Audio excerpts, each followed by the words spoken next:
నేను senior కన్సల్టెంట్గా Medicover hospital Jagadamba దగ్గర job చేస్తున్నాను. నా సర్వీస్ ఒక 25 ఇయర్స్ నుంచి ఉమెన్ అండ్ చైల్డ్ దాంట్లోనే చేస్తున్నాను. హై రిస్క్ ప్రెగ్నెన్సీలో నేను స్పెషలిస్ట్ని అండ్ ఇన్ఫర్టిలిటీ స్పెషలిస్ట్ని కూడాను.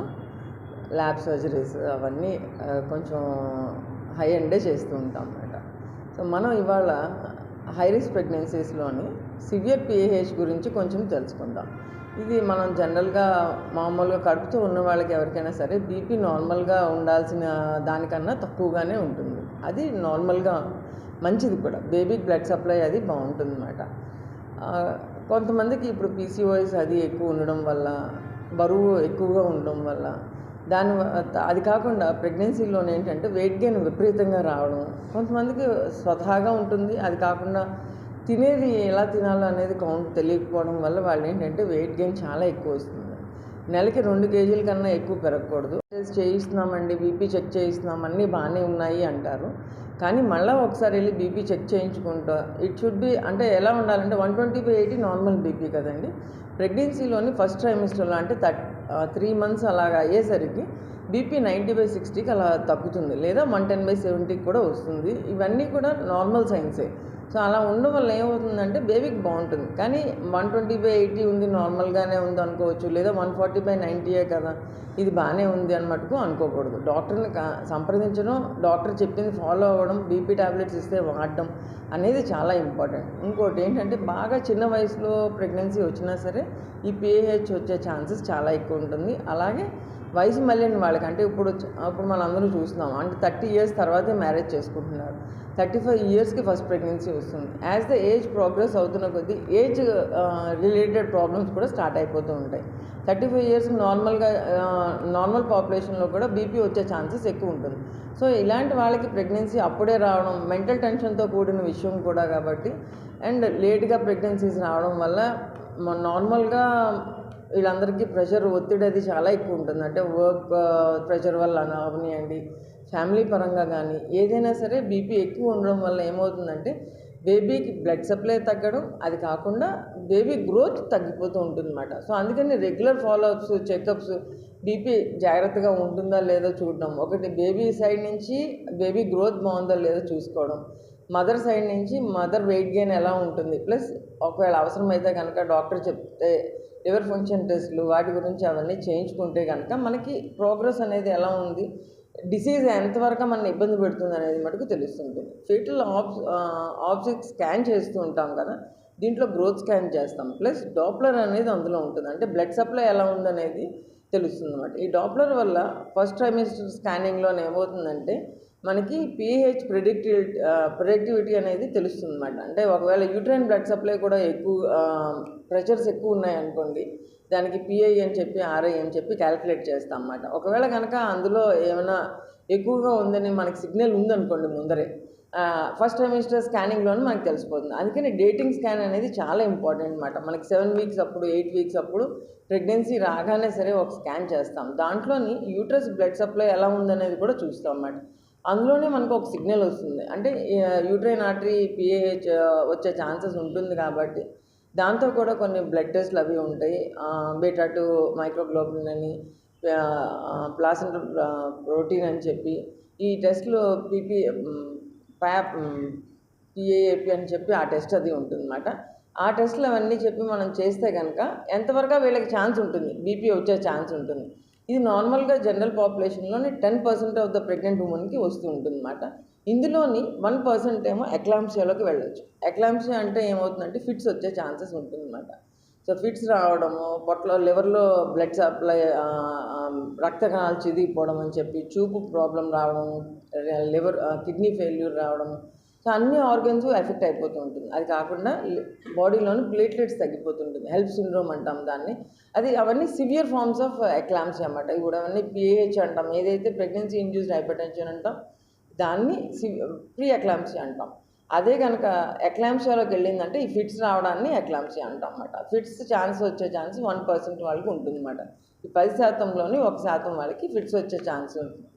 సో అందుకని ఈ జాగ్రత్తలు దీనివల్ల ఏంటంటే ఎందుకు ఇవన్నీ చెప్తున్నాము అంటే మెటర్నల్ మోర్టాలిటీ పెరుగుతుంది. అది కాకుండా ఏంటంటే 50-50 ఛాన్సెస్ అయిపోతుందన్నమాట. అంటే ఇంత ప్రశాంతంగా ప్రెగ్నెన్సీ నార్మల్గా హ్యాపీగా డెలివరీ అయిపోయి తల్లి పిల్ల ఇంటికి వెళ్దాం అనుకునే వాళ్ళకి ఒక్కసారి ఫిట్స్ వచ్చి ఇటు తల్లి ప్రాణానికి ప్రమాదం అయిపోతుంది, బిడ్డ ప్రాణానికి ప్రమాదం అయిపోతుంది. సో బేబీ ఏ విధంగా ఎఫెక్ట్ అవ్వచ్చు అంటే IUGR అనేది వస్తుంటుందన్నమాట. అంటే బ్లడ్ సప్లై తగ్గిపోతున్న కొద్దీ ఫస్ట్ ట్రైమిస్టర్లో బాగానే ఉందండి, మా టిఫా స్కానింగ్ బాగానే ఉందండి అంటారు. బట్ ఎందుకంటే ఒకసారి మళ్ళీ 8th మంత్లో గ్రోత్ స్కాన్ చేయగానే అప్పటి వరకు ఉన్న మంచి పర్సంటైల్ నార్మల్గా 5th to 95th పర్సంటైల్ సెంటైల్స్ చూస్తూ ఉంటాం అన్నమాట. ఒక 20th సెంటైల్లో బేబీ బాగానే ఉండి 5th మంత్లోని ఒక్కసారిగా మనకి 8వ నెల స్కాన్లోని వచ్చేసరికి 4th సెంటైల్లోకి అలా పడిపోయింది అనుకోండి, అప్పుడే మనకి అలర్ట్ అయిపోవాలన్నమాట. అంటే బేబీ గ్రోత్ బాగుండలేదు అంటే ఎక్కడో ఏదో తేడా ఉంది. సో వెంటనే బ్లడ్ సప్లై చూపించుకోవడం, అంటే మళ్ళీ ఇంకోసారి స్కాన్ చేయించడం, డాక్టర్ని ఫాలో అవుతుండడం, కన్సల్ట్ చేయడం, 15 డేస్కి ఒకసారి స్కాన్ చేయమని చెప్తారు. చేసి దానివల్ల ఎంతవరకు గ్రోత్ ఉందో అనేది మనం చూసుకుంటే కనుక ఈ రిస్క్ నుంచి మనం బయటపడవచ్చు. ఒకవేళ కనుక పొరపాటున ఎన్ని చేసినా కూడా సరే బేబీ ఇంకా వెయిట్ తక్కువ ఉంది అనుకోండి, మనం జాగ్రత్తగా ఫాలో అవుతూ ఎంతవరకు మ్యాక్సిమం తీసుకెళ్ళగలిగితే అంతవరకు తీసుకొని వెళ్ళి అప్పుడు టైం కన్నా ముందర ఒకవేళ అవుతుంది అనిపిస్తే కనుక బీటామెథాజోన్ అని చెప్పి ఇంజెక్షన్స్ ఇస్తాము. ఒక 2 injections 12 mg 2 doses 24 hours apart ఇచ్చి దాన్ని బట్టి మనం బేబీ డెలివరీ ఎలాగా చేసుకోవాలి అనేది ప్లాన్ చేసుకోవచ్చు. వీళ్ళకి ఏంటంటే అంత సివియర్గా ఉంటే కనుక సెక్షన్ పడుతుంది. లేదు అన్నీ బాగానే ఉండి గ్రోత్ అది బాగానే ఉండి 37 వారాలకు వెళ్ళిపోయింది అనుకోండి బేబీ, చక్క 2.7 kgs 2.5 kgs ఉందనుకోండి, మనం టర్మ్ వర్క్ అంటే 40 weeks కన్నా వెయిట్ చేయకముందరే మనం డెలివరీని ఇండక్షన్ చేసుకొని చక్క నార్మల్ డెలివరీ చేసుకోవచ్చు. సో దీనికి డెలివరీ అప్పుడు మనం తీసుకోవాల్సిన జాగ్రత్తలు ఏంటంటే చాలా ఎక్కువ ఉంటాయండి. ఏమవుతుందంటే వీళ్ళని తరచూ మానిటరింగ్ చేస్తూ ఉండాలన్నమాట. Baby heart beat continuous monitoring చేస్తాం నార్మల్ డెలివరీ అయిన వాళ్ళకైతే. సీజర్ అయిన వాళ్ళకైతే సీజర్కి ముందర మనం బేబీ ఎలా ఉందో అనేది ఇంకోసారి స్కాను, ఒకసారి CTG అది చేయించుకొని ముందర నియోనటాలజిస్ట్కి అలర్ట్ చేస్తాం అన్నమాట. సో ఇలాంటి కేసు ఉందండి, బేబీకి బ్లడ్ సప్లై అది ప్రాబ్లం ఉంది, PAH ఉంది, సో నార్మల్ డెలివరీ ప్లాన్ చేస్తున్నాం లేదా సెక్షన్ చేస్తున్నాం, మీరు ఒకసారి బేబీని చూసుకోవాలని చెప్పి డెలివరీ టైంలో చెప్తాం. సో ఇది మనం ప్రెగ్నెన్సీ అప్పుడు మనం చేయాల్సిన జాగ్రత్తలు. BP టాబ్లెట్స్ ఇచ్చిన జాగ్రత్తగా వాడుకోవడం, టైంకి వేయడము, టైంకి తినడం, టైంకి పడుకోవడం. ఈ లేట్ నైట్ టీవీస్ చూడడం, సెల్స్ చూడడం అట్లాగ అన్నీ చేస్తే కనుక BP అసలు తగ్గదండి, చాలా పెరుగుతూ ఉంటుంది. మనం రాత్రే పడుకోవాలి పొద్దున్నే పడుకోవాలని చెప్పి అలా పెట్టుకోకండి. రాత్రి నిద్ర పట్టట్లేదంటే భయం కొద్దీ నిద్ర పట్టదు. ఎందుకంటే అందరూ పడుకొని ఉంటారు, మనకి ఏమైనా అవుతుందా, బేబీకి ఏమైనా అవుతుందా అని భయం చాలామందికి ఉంటుంది. సో అలాంటి భయాలు ఏం పెట్టుకోకలేదు. ఒక్కసారి మనకి నిద్ర పట్టిందంటే ఒక 4 hours కంటిన్యూస్గా పడుకున్నాం అనుకోండి ఒక రోజులో, అట్లీస్ట్ 4 hours కంప్లీట్గా. సో ఈ BP వచ్చే ఛాన్సెస్ తగ్గుతుంది, ప్లస్ ఏంటంటే మనకి బేబీ గ్రోత్ కూడా బాగుంటుంది. ఆ విధంగా ప్లాన్ చేసుకోవాలన్నమాట. ఒకవేళ నిద్ర రావట్లేదు అంటే ప్రాణాయామం చేయడం, రెస్పిరేటరీ ఎక్సర్సైజ్ చేయడం, ఇలా చేస్తే తొందరగా నిద్ర వస్తుంది. ఇంకోటి తినేటప్పుడు ఎక్కువ షుగర్ వాల్యూస్ పెరిగేది సడన్గా ఏంటంటే ఒక సపోటా అని, సీతాఫలం అని చెప్పి, కజ్జా పనస ఇలాంటి ఫ్రూట్స్, అరటిపళ్ళు ఒకసారి ఏమీ దొరకట్లేదని చెప్పి ఆకలేసిందని చెప్పి 2-3 అరటిపళ్ళు కలిపి చేయడం, ఇట్లా చేస్తే కనుక షుగర్ వాల్యూస్ కూడా పెరుగుతుంది. BPకి తోడు షుగర్ పెరిగి వీటికి ఏమవుతుందంటే వెయిట్ గెయిన్ విపరీతంగా వస్తుంది. సో నార్మల్గా ఉండాల్సిన ఏదో మామూలుగా BP మైల్డ్ PAH అంటాం, అంటే మైల్డ్, మోడరేట్, సివియర్ ఫార్మ్స్ అని PAHలు ఉంటాయి. అండ్ దీంట్లో ఏంటంటే సివియర్ ఫార్మ్ ఆఫ్ BPకి వెళ్ళిపోయే ఛాన్సెస్ ఎక్కువ ఉంటుంది ఒకవేళ కనుక ఎక్కువ తినేసి తొందరగా వెయిట్ గెయిన్ వస్తాయి కనుక. సో డ్యూరింగ్ ప్రెగ్నెన్సీ మనం హీమోగ్లోబిన్ ఒకటి చాలా జాగ్రత్తగా చూసుకోవాలి. రక్తం ఎప్పుడు కూడా హీమోగ్లోబిన్ ఎప్పుడు మోర్ దెన్ 12 grams మెయింటైన్ చేయాలి. ఒకవేళ 12 grams కన్నా ఎక్కువ మెయింటైన్ చేయకపోయినా కూడా PAH వచ్చే ఛాన్సెస్ ఉంటుంది. మల్టిపుల్ ప్రెగ్నెన్సీస్ అంటే ఇప్పుడు రోజుల్లో ఎవరు అలాగా 4-5 ప్రెగ్నెన్సీస్ చేయట్లేదు, కానీ బట్ 5 సార్లు 6 సార్లు అబార్షన్ అయిన వాళ్ళు ఉంటున్నారు. సో అలాంటి వాళ్ళు ఏంటంటే ఏజ్ పెరిగిపోతున్నప్పుడు ఈ ఎన్ని అబార్షన్స్ అయిన వాళ్ళు కొంచెం ఎక్కువ BP వచ్చే ఛాన్సెస్ ఎక్కువ ఉంటుంది. కాబట్టి వీళ్ళు కూడా కొంచెం జాగ్రత్తగా అలర్ట్గా ఉండాల్సి ఉంటుంది.